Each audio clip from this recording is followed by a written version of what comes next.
Yoshi!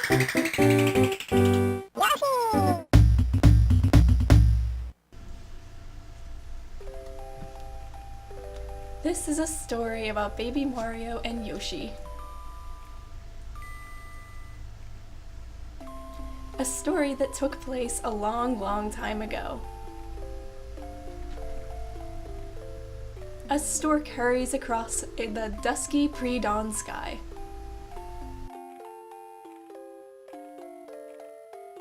In his bill, he carries a pair of brothers. Suddenly, a shadow appears in a gap between the clouds and races toward the stork with blinding speed.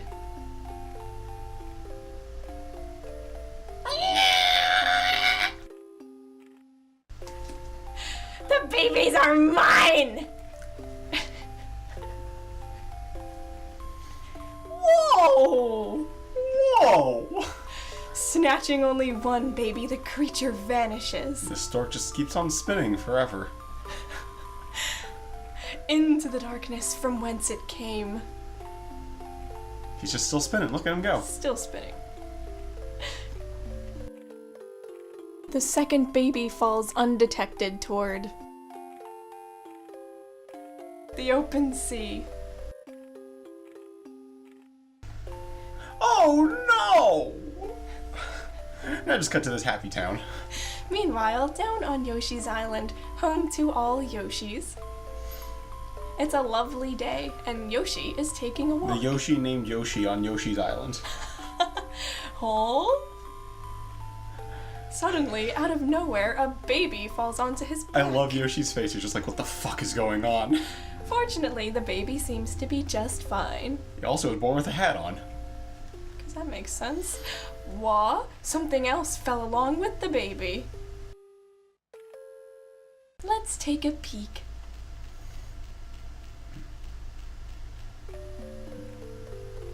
It looks like a map. Maybe the stork was using it.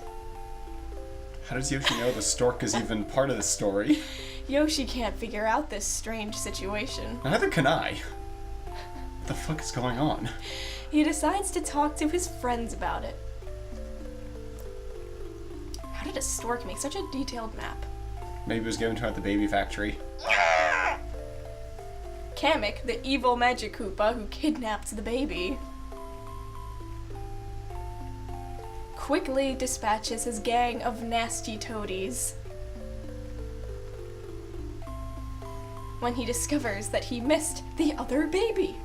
I'm just jumping up and down, screaming at the air. So mad.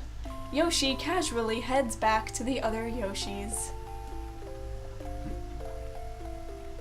completely unaware of the danger close at hand. I love there's just like the three toadies right here. It's like, Kamek's forces are actively searching the island. and there's that guy's like, wait for me! What a derp. Will the two brothers ever safely reach their parents? I don't know, I've only played other Mario games. Hello everyone, my name is Fabulous Fish, And I'm Catatouille101. and welcome to Let's Play Yoshi's Island. I don't even know where to start with how much I love this game. I first got this game November 5th, 2003, which is my 7th birthday. On that day, I got Game Boy Advance, alongside the GBA version of Scooby-Doo Mystery Mayhem, which was the first game I played for it, and Yoshi's Island, which I quickly decided to be the better of the two games. I can see why. To call this the better of those two games is actually a bit of an understatement. This is one of the greatest games I've ever played in my life, and it is easily the greatest 2D platformer I've ever seen. Yeah. And I think this is a very special Let's Play to both of us. Yeah, I feel like this game is really nostalgic for both of us, for pretty different reasons, but... Which we'll probably get into later on in the Let's Play. But without further ado, let's start. I love how this title screen is just like this sweeping shot of the whole island, you know? I know, I love that. It really makes you want to get into the adventure. Alright, so, actually I'm going to erase this file. This is our first attempt at Let's Playing it. Usually the first attempt never works. Right. And the World 2 one's my practice file, because I need a lot of practice for this, on account of the fact that we are getting a perfect score in every level of this game. Wow, that was dramatic. Yeah, really. If you wait long enough on the screen, you actually hear alternate music start playing. I never noticed that. It's the music from when you get to the last world. Yeah, this is the World 6 music. Ah, that's so cute. No, that's a really nice touch. I just never waited this long because I was so excited to get started. I don't know when I discovered this, actually. But let's get it right in, shall we? Yeah. Let's do it. Oh, look at them. Yoshi's so cute. He has one of the cutest designs ever. Next to Kirby, of course. He doesn't even have a head. He just kind of has a nose with eyes. Welcome to Yoshi's Island, a paradise where all the Yoshis live. They are all in uproar over a baby that fell from the sky. I mean, I would be too. Yeah, really? Wait! It seems as though the baby knows where he wants to go. The bond between the brothers tells each of them where the other one is. It's very convenient. I know, the stork installed it in case they ever got separated. The Yoshis decide to carry him to his destination via a relay system. And so begins a new adventure for the Yoshis and Baby Mario. A new adventure is the first adventure. Mario's not even born yet. I just thought this was such a cute idea. It's like, oh, there's Mario as a baby and like meeting the Yoshis. It became like his best buddies forever. Yeah, it's cute. Even though it's a bunch of Yoshis in this game. Welcome to Yoshi's Island. Does it pick a random Yoshi color for the first level? I think it does, because, What was it last time? green, I think. I can check the attempt recording. Well, if so, that's cool. If Baby Mario falls off Yoshi's back, the countdown timer will begin. That's the 10 in the upper right corner. When it reaches 0, Kamek's toadies will swoosh right in and kidnap Baby Mario. The more stars you collect, the safer you'll be. Once Baby Mario is safe, the timer will count back up to 10. Complete a stage by passing Baby Mario to the next helpful Yoshi. Should I just demonstrate what it's like to get hit right now? Sure, do it. Alright. Hey, Shag, I realize no one in the face of the world's ever been hit by you before, but no, I want this one, because he's the first one. Notice me. Oh, I don't want to smush him, though. There we go. So you gotta grab Baby Mario, who's floating around this bubble before the timer hits 0. Where did that bubble come from? I don't know. If the timer hits 0, then the toadies will get him. If you catch him, the timer will recharge back up to 10. You can use stars to increase the timer up to 30. However, the timer will never recharge unless it drops below 10, and then it'll only recharge up to 10. So you need to get stars to, keep it up at 30. That said, we will need it to be 30 at the end of every level for reasons we'll be getting into shortly. If you hold down A while you're in the air, you do a flutter jump, like this. I don't know how Yoshi flies with his feet. But, that makes sense. That's physics for you. It's Nintendo logic for it. He also kind of waves his arms, see? I get the impression he's really struggling. Well, listen to his to voice fly and look at his eyes. I'm impressed by how much graphical detail is in this game. Yeah. The original version is for the Super Nintendo, then this is for the this version is for the Game Boy Advance, which is the version I played. I also consider this to be the definitive version because there are 6 levels in this that are not in the original. Alright, World 1, let's begin. Make eggs, throw eggs. I've actually already made eggs, so sorry for the spoilers. Spoiler alert, But God. this little this blush block will tell us right here. He's wearing blush. So to make an egg, you have to E an enemy with the B button, and then hit down to poop them out as an egg. And then you can throw the eggs with R. So, like that.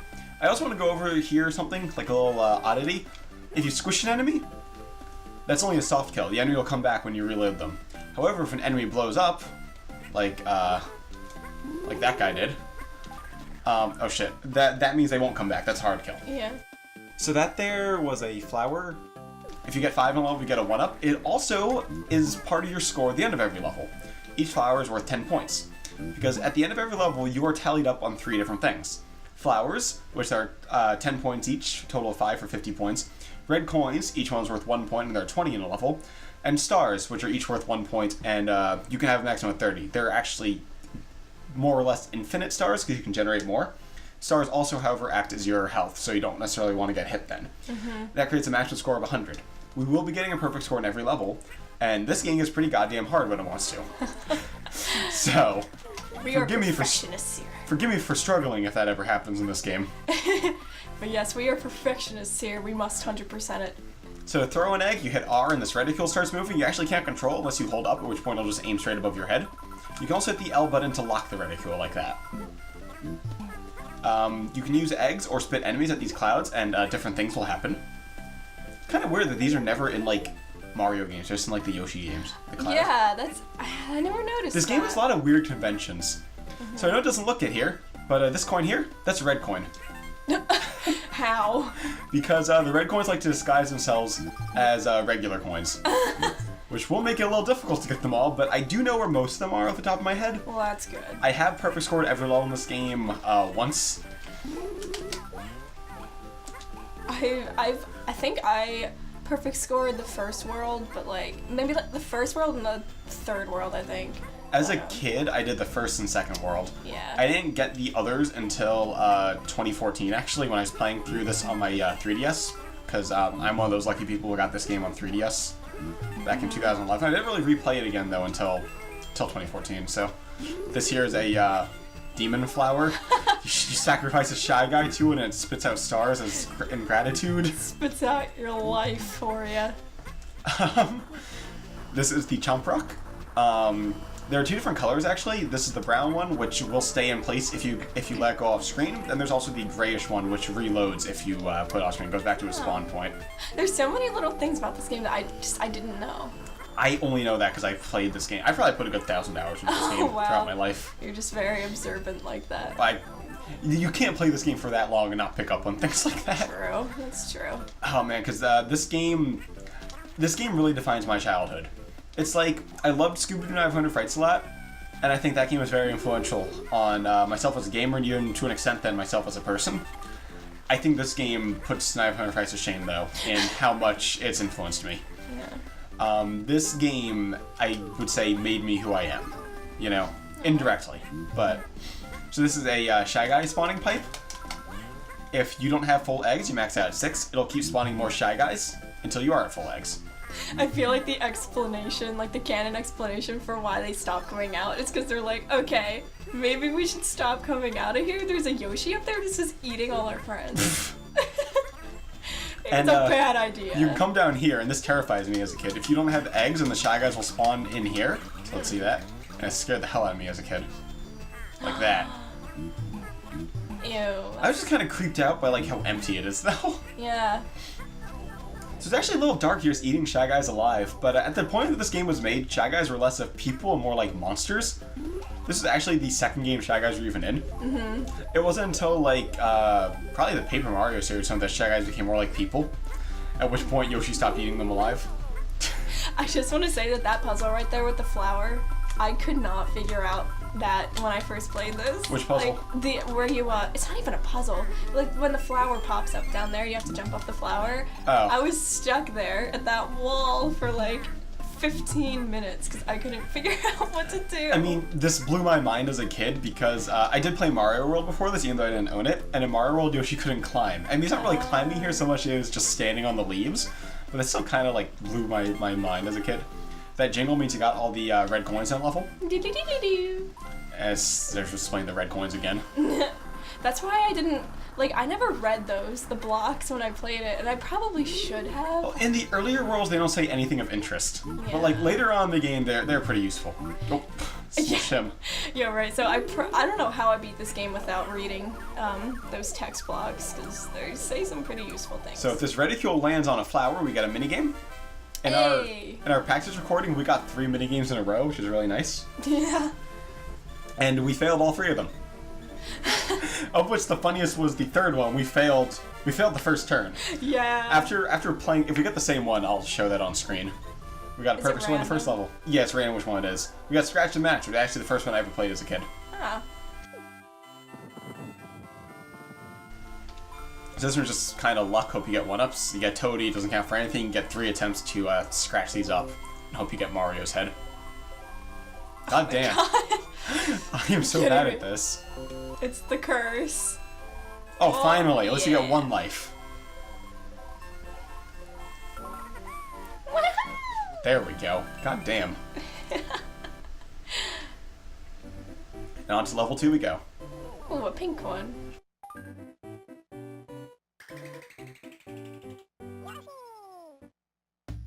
Watch out below!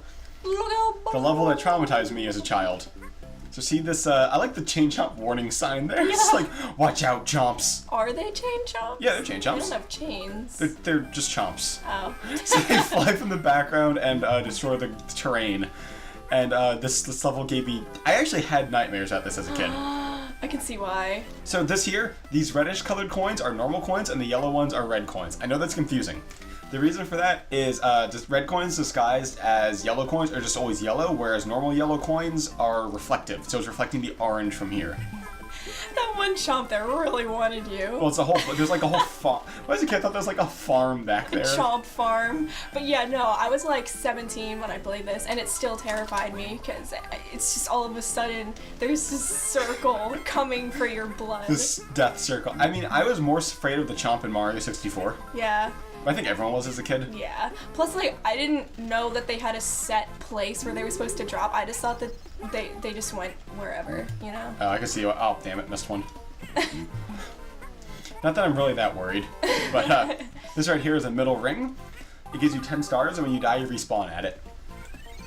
Whatever you collect in the level is with you when you respawn, so all the red coins you got, all the flowers you got, and, damn, that's hard to... There we go. Oh, damn it. Ooh. And all the stars you had are saved when you go through a... Shit. Shit. I was about to compliment how good your aim was. It's not. There we go. Yee.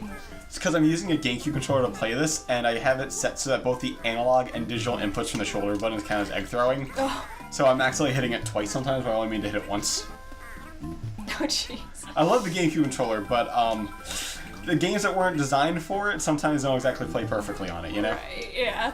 But the games that they are designed for Oh no, like phenomenal. playing Melee or Luigi's Mansion with the GameCube controller is perfection. Yeah. It's like I can't picture playing those with any other controller. To be honest, I kind of want Nintendo to make their like more recent controllers more like this. Yeah. Like, I love the Switch Pro controller. I hate the stupid Joy-Con dog controller. I have a picture of that on screen right there. We all know how much you hate that dog. Fuck that controller. If you watch our Minecraft Let's Play, you know how much Ben hates that dog. Well, actually, next time we record Minecraft, we won't need to use it because I bought a second Pro controller. Yeah. But speaking of that, it might actually be a while before we get able to record Minecraft again. There's just another middle ring there, as if you died in between the previous on this. If you managed to die there, that's kind of impressive. This is going to tell us at the select screen, which shows you your current totals on the levels, as well as your current items, which would be in the bottom row there, if I had any, which I don't. So my HDMI splitter broke, which means we can't record any console games without crazy lag. So, it's a little unfortunate there. Which Yeah. means Minecraft is on hold till I get a new splitter. I just sent it in. I should be able to get a free replacement because it was under warranty. But until that point, sorry about no HD console games, at least. Sorry. I like how you just completely skipped over the helicopter, because it's so dumb. I actually meant to hit those. Yeah. With the, what you call it, the egg. No, you can actually do this whole part without the helicopter, but you can't get a perfect score without the helicopter, so... Actually, you probably could. I'm sure the speedrunners do that. Yeah, there's probably some... But like, magical this is like way. the end there, so we're going to have to go back because we are getting a perfect score. If you ever want to see something very impressive, watch a real-time speedrun of this game for perfect score. Yeah, this past year, Ben and I sat there and watched some, It was segmented, but like... Yeah, we watched a speedrun of this game, and it was just so addicting to watch. It's just so impressive how they can like plan that all out, you know? Yeah. I gotta say, I really love this game's like toolkit for its levels, if you know what I mean. Like, I would pay real money to have a Yoshi's Island maker like Mario Maker. Yeah. Because I feel like this game has so many impressive tools to make some like clever puzzles and challenges. Oh my god, that would be awesome. So this right here is the morph bubble, which allows you to transform into different things. This one being the helicopter. This is probably my least favorite mechanic in this game, because almost every transformation controls really poorly. You're also on a timer the entire time. Yeah, I usually say, like, I hate morphing into different things in video games. I think it might be this game that ruined it for me. It kind of left a bad taste in my mouth for morphing into different things, because these just don't control well. After a certain amount of time, you'll see Yoshi start to flicker, and then you go flying back to where the morph bubble was, and like this. Unless you can get to this box in time, at which point you'll call Mario to you and go back playing as Yoshi again. And it's kind of a shame that those control poorly, because Yoshi himself controls amazing. Yeah. Kind of reminds you of Sly Cooper. Yeah. The way that like Sly himself controls great, and like the stupid racing minigame controls like ass, and actually every minigame controls like ass. True. Like, God, that damn racing minigame in Sly Cooper. Oh, Sly Cooper's an excellent game, but the minigames suck. there are just no words. There are no words to describe just how ridiculously bad the minigames are compared to everything else. Will we get another bonus minigame? I hope so. Come on, come on, come on, come Oh, on. damn it. There's kind of luck if you get those. Also, those flowers only appear if you get flowers in level 2. If you only get 4 flowers, then only 4 of those dots will be flowers. So much attention to detail. Well, it's because it's a Nintendo game back when they tried with, like, everything. I will say this. I think Nintendo's very recent stuff, like 2017, has been a step up, but I do feel that in, like, the last 10 years, Nintendo's been kind of a slump. Yeah. Where it's like after Super Mario Galaxy, I feel like they started going a little downhill. Mario Galaxy itself is solid, but like after that, I feel like they kind of dropped in quality a bit. I could see that. And don't say it's just my nostalgia for the old games, because there's a lot of old Nintendo games I never even played as a kid. I didn't play till after I played Mario Galaxy. The cave. The cave music in this game is just phenomenal. And look how pretty the background is.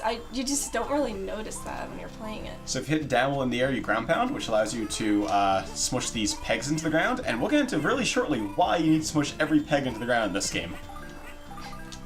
You need to get real OCD about pounding those pegs. This peg is why. There's a fucking red coin in it.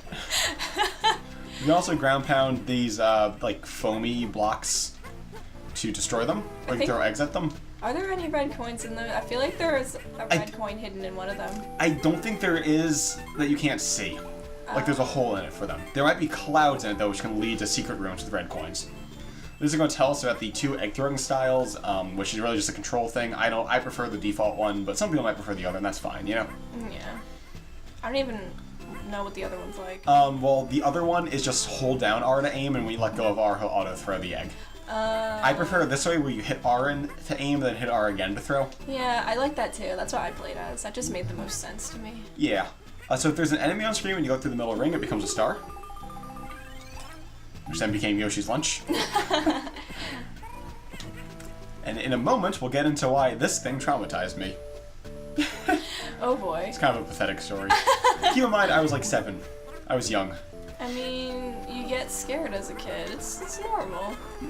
Oh, apparently these things don't count to hit the clouds. Really? Yeah. What's wrong with them? They're, I don't know. The clams don't like it. How rude. I love how these ghosts have lanterns. As a kid, that kind of freaked me out, because ghosts with lanterns kind of scared me. It's an oddly specific thing to be afraid of. I know it is, but like there's like mythological roots for that, like banshees or something. Had like lanterns on them. I don't know. I don't know. I wasn't really into I can't even say it. Mythology? That's how mythology. For me, it was stuff like Bionicle got me into mythology. Warriors did, the Warrior Cats books, which you read those. I don't know why you're not into mythology. Yeah, Those are very lore-heavy books. Not very well done, but they're very lore-heavy. When you're a kid, you think they're well done. Yeah. So this but not when you're an adult. This is the mini. We're gonna get so much hate for that. Seriously, reread the Warriors books if you like them still. I really didn't want to say this, but they're not as good as you remember. True. Alright, so this is the minigame hut. In all these, you fight Bandit 1v1 for items. This specific one is balloon throwing, which is basically hot potato. Whoever's holding the balloon when it blows up loses. You also have this timer going. If you don't hit the sequence of buttons before the timer gets to the end, it cancels you out. I thought okay. I thought that you had to like push all the buttons before the loading got to the end, and then the balloon exploded. It's just random when it explodes. No, it's not random. Or It's a like- timer. Or when it gets to the biggest point, it explodes. Yeah. Oh my god, I didn't. Let me just say, this is a little difficult for me to do because of the analog digital button thing I was saying before. I might actually turn that off after this video. Because it's making it a little difficult to hit things precisely. There we go, I win. See, I thought it was like a Piglet's Big Game kind of thing. Like you had to hit the buttons before it got you. Nah. Okay. So you got 1 up for that. Sadly, no item. Usually they give you items, though. Oops, I didn't mean to go back. Don't play it again. I'll show you what happens if you lose, I guess. Alright. Oh, you can't exit. No. Oh, you're just locked in. I'll show you times when like you screw up. You can see exactly how long it takes. I think that's a trick. If you wait like 6 cycles and then throw, you're guaranteed to win or something. I'm gonna try that now. I had no idea it works like that. I'll put it on screen right now what the trick is. I think it's 6 cycles of the timer and then throw it, and you're guaranteed to win. Look at him. He's just over there moving his head like, yeah. Look at this sassy band. So I totally freaked out as a kid because I didn't know the buttons well enough to play that yet because I just got the Game Boy like that day. And the bandit's angry eyebrows kind of terrified me. The fact that he was so human compared to everything else in this game. It just seemed unsettling, you know? I did not trust Bandit. I hate how you can't eat them. That is not trustworthy. You can eat them. They just don't give you eggs until they become the clams. When they're just like the fuzzballs. Oh, I meant the bandits. Oh, that's because they're people. See, that's what I was saying before. Like, the Shy Guys weren't really people yet. They're kind of just monsters. Mm-hmm. This game doesn't let you eat people because that'd be too dark. That'd be really dark. I'm sure that's someone's fetish, so. There we go.